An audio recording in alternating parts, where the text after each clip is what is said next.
Vermont's zero-emission vehicle sale requirements hit a red light after a years-long push to move away from gas-powered vehicles. In 2022, the state adopted several rules based on California standards that require car manufacturers to sell more zero-emission vehicles, or ZEVs.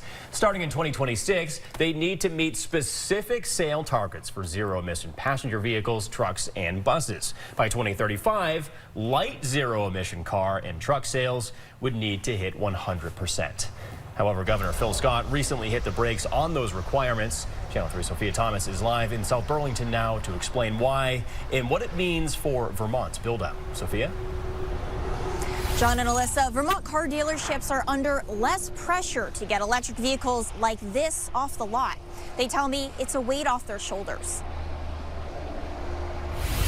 Kind of bring it up to people based on their wants and needs. As pressure mounted to sell more zero-emission vehicles, Cody Root with Key Motors of South Burlington worried they wouldn't make the mark. It was kind of grim for at some points. Like, how are we going to pull this off? It just wasn't going to happen.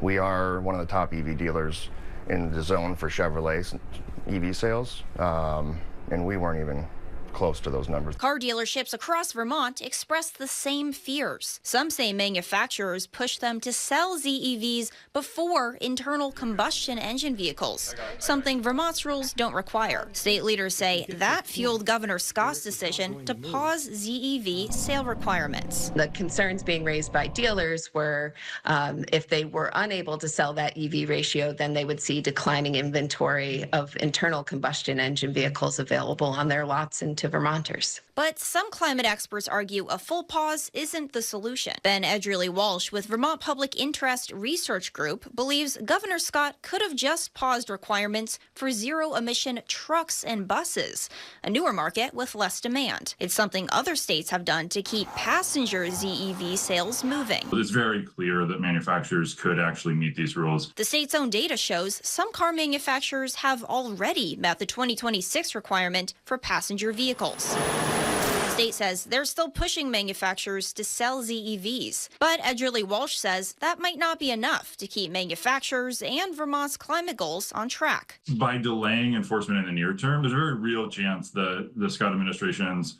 actually making it harder for manufacturers to comply with this over the medium to long term. Back at Key Motors, Root says dealerships need more state support, like charging infrastructure build-out and rebates if they're to meet ZEV sale requirements. Doesn't, I guess, help. Like we have to basically just advertise such a low price to get people to make it appealing. That pause will remain in effect until December 31st, 2026, unless Governor Scott and the Agency of Natural Resources rescind it. All this as President Donald Trump tries to undo California's EV sales standards, which could put Vermont's on shaky ground. Live in South Burlington, Sophia Thomas, Channel 3 This Morning.